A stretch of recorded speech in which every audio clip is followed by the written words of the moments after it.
नमस्कार, news nation digital के हमारे इस खास एपिसोड खबरें दुनिया की में आपका स्वागत है। मैं हूं सुमित कुमार दुबे। यूक्रेन में रूस के आक्रमण को लगभग 4 साल हो चुके हैं, लेकिन शांति की कोई ठोस उम्मीद अभी तक नजर नहीं आ रही है। बातचीत भले ही हो रही हो, बल्कि अमेरिकी प्रेसिडेंट डोनाल्ड ट्रंप जो नई रणनीतियां बना रहे हैं या जो नए बयान दे रहे हैं, उससे तो ये लड़ाई और ज्यादा कॉम्प्लिकेट हो रही है। ट्रंप तो क्रिसमस तक इस युद्ध को खत्म करने का दावा भी कर रहे हैं।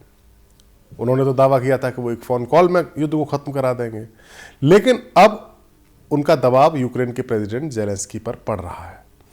लेकिन इस जवाब के बावजूद जेलेंस्की ट्रंप की शांति वार्ता या शांति प्लान की उस सबसे अहम शर्त को नहीं मान रहे हैं, जिसके तहत जेलेंस्की को अपने देश की जमीन का एक हिस्सा रूस को देना है। ट्रंप कह रहे हैं कि आप इसे रूस को दे दो। जेलेंस्की उसके लिए तैयार नहीं है। जेलेंस्की इसके लिए राजी नहीं है, और ना सिर्फ जेलेंस्की बल्कि ट्रंप के साथी जो यूरोपियन कंट्रीज हैं, जर्मनी, फ्रांस, ब्रिटेन, इटली, ये लोग भी इसके लिए तैयार नहीं है। तो कैसे शांति होगी? इसी बीच ईसाई धार्मिक गुरु पोप लियो 14वें ने भी ट्रंप की योजना पर कड़ी आपत्ति जता दी है और कहा है कि अमेरिका यूरोप के गठबंधन को तोड़ने की कोशिश कर रहा है, जो शांति के लिए घातक साबित हो सकता है। यूरोपीय देश जेलेंस्की का खुला साथ दे रहे हैं, लेकिन अमेरिका की जो नई नेशनल सिक्योरिटी स्ट्रेटेजी है, उसमें अमेरिका रूस को नहीं बल्कि चाइना को अपने मुख्य दुश्मन के तौर पर देख रहा है और रशिया को नज़रअंदाज कर रहा है। और जब रशिया को नज़रअंदाज कर रहा है तो फिर यूरोप अब अमेरिका के लिए उतना खास नहीं बचा है।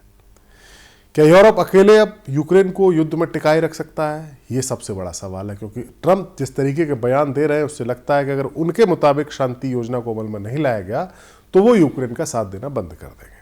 आज दुनिया के सामने सबसे बड़ा सवाल यही है, जहां शांति की कोशिशों बाधाओं से घिरी हुई है। सबसे पहले बात करते हैं युद्ध की ताजा स्थिति की और देखते हैं कि फरवरी 2022 से चल रहा युद्ध अब अपने चौथे सर्दी के मौसम में पहुंच चुका है। चौथा साल खत्म होने वाला है। रूस ने 2022 में कंप्लीट अटैक शुरू किया था, जिसमें डोनबास और क्रीमिया जैसे इलाके पर कब्जे की कोशिश की गई थी। क्रीमिया पहले से उसके कब्जे में था, लेकिन यूक्रेन ने पश्चिमी देशों और खासतौर से अमेरिका और नाटो देशों की मदद से मजबूती से मुकाबला किया। हाल के महीनों में रूस ने अपने बढ़ाए हैं, जिससे पूर्वी डोनबास के इलाके में यूक्रेन के छोटे छोटे इलाके अब इस समय रूस के कब्जे में आ रहे हैं। लेकिन इस जमीन को हासिल करने के लिए रूस को बड़ी कीमत चुकानी पड़ रही है। जान माल का बड़ा नुकसान भी हो रहा है। Institute for the study of war की एक रिपोर्ट के मुताबिक 2025 के आगाज से लेकर अब तक रूस ने यूक्रेन की कुल जमीन का मात्र 0.77% हिस्सा ही हासिल किया है, जबकि दोनों ओर से जो कुल मौतें हुई हैं वो लगभग 20 लाख तक पहुंच चुकी है। रूस के हवाई हमले जारी हैं, जो यूक्रेन की ऊर्जा स्ट्रक्चर जो है उसको निशाना बना रहे हैं, जिससे लाखों लोगों को रोजाना कई घंटों तक बिजली में कटौती जैसी समस्या का सामना करना पड़ रहा है। हाल ही में रूस ने ड्रोन और मिसाइलों से हमले तेज किए, जो शांति वार्ताओं को तोड़ने की कोशिश लगते हैं। ब्रिटेन के विदेश सचिव येवेट कूपर ने इसे पुतिन के एस्केलेशन की रणनीति बताया, जबकि जेलेंस्की ने कहा है कि रूस बातचीत को लंबा खींच रहा है ताकि युद्ध का फायदा उठा सके। इस सबके बीच अमेरिका और रूसी अधिकारियों के बीच भी जेनेवा में हाल ही में बातचीत हुई थी, जो बेनतीजा रही। ट्रंप सरकार ने एक 28 सूत्री शांति योजना पेश की, जो अब 20 सूत्री योजना बन चुकी है।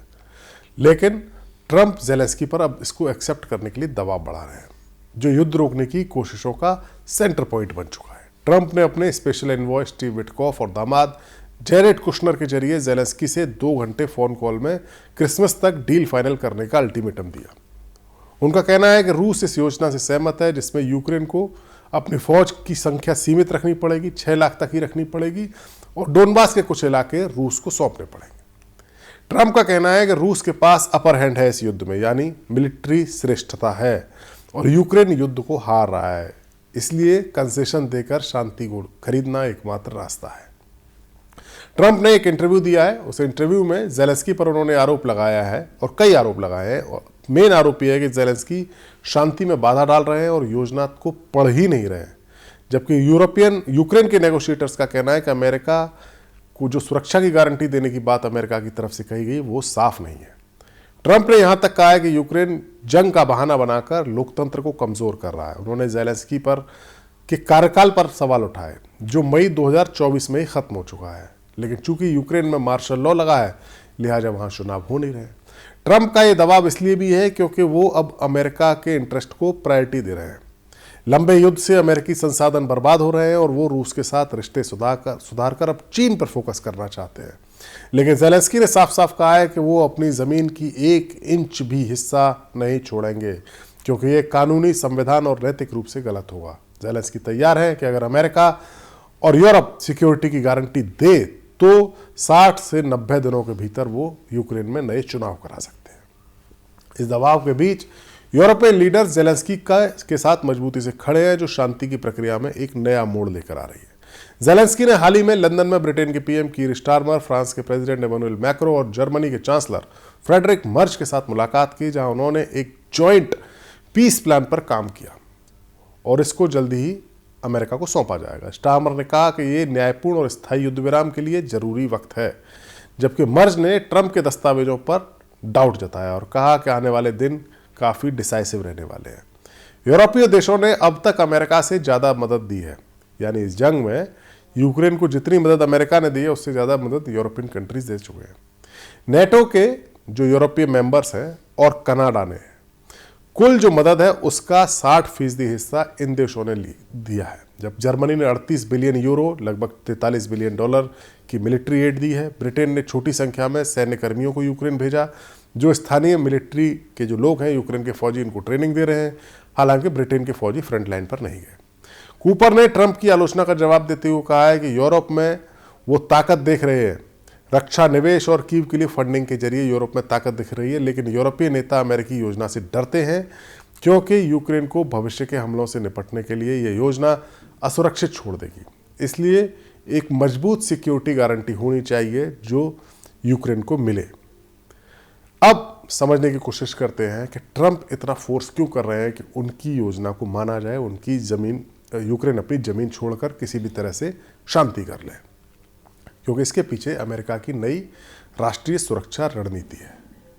ट्रंप सरकार ने पिछले हफ्ते 33 पन्ने का एक नया नेशनल सिक्योरिटी स्ट्रेटेजी का डॉक्यूमेंट जारी किया, जिसमें रूस को अमेरिका के लिए कोई बड़ा खतरा नहीं बताया गया, बल्कि मुख्य खतरा बताया गया चाइना को।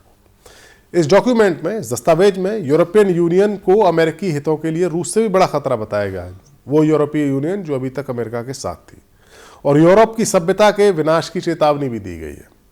रूस ने इसे मुख्य रूप से सुसंगत बताया, यानी रूस का कहना है कि हाँ, ये बिल्कुल ठीक है, जो मॉस्को की सोच से मेल भी खाता है।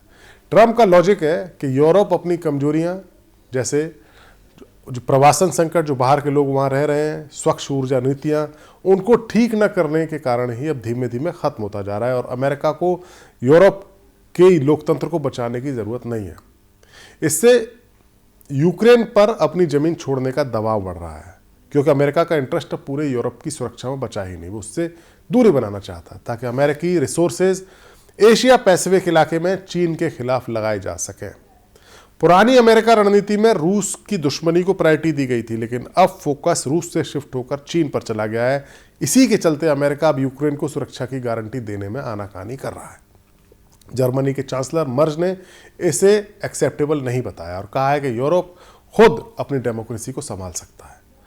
इस रणनीति से यूरोप और अमेरिका के लिए उतना आवश्यक ही नहीं रहा जितना कभी किसी जमाने में ट्रांस अटलांटिक गठबंधन के लिए होता था, यानी अब खतरा बढ़ गया है। अमेरिकी इस दस्तावेज में यूरोपीय देशों के कमजोर होने और राजनीतिक रूप से सही नहीं होने की बात कही गई है, खासतौर से हंगरी और पोलैंड को छोड़कर। इन दोनों देशों की नीति थोड़ी अलग रहती है।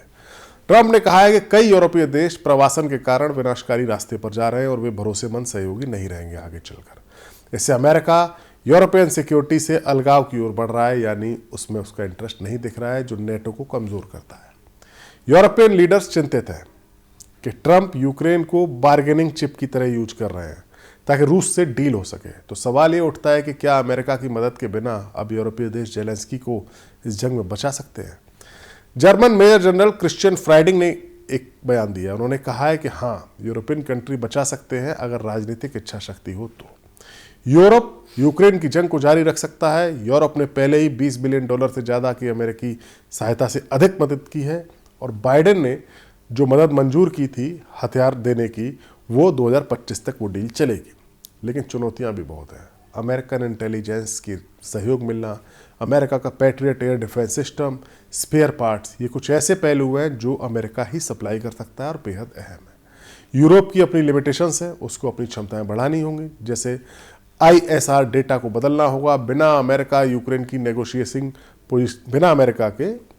की नेगोशिएटिंग पोजीशन कमजोर हो सकती है। और रूस 2026 तक अपनी फौज को 15 लाख तक दोगुना भी कर सकता है।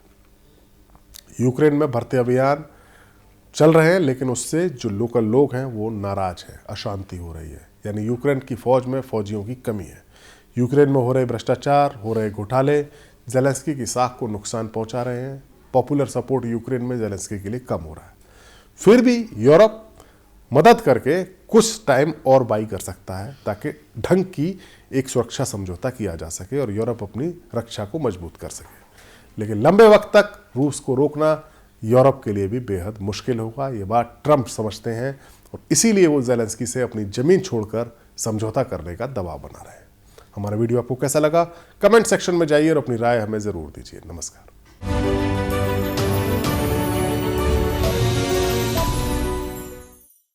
आपके मोबाइल पर तुरंत आएगी ब्रेकिंग न्यूज। स्क्रीन पर सबसे पहले दिखेगी बड़ी खबर। देश दुनिया की हर खबर एक जगह। अब आपके मोबाइल पर तुरंत फटाफट इंस्टॉल कीजिए न्यूज नेशन ऐप और रखिए खुद को अपडेट।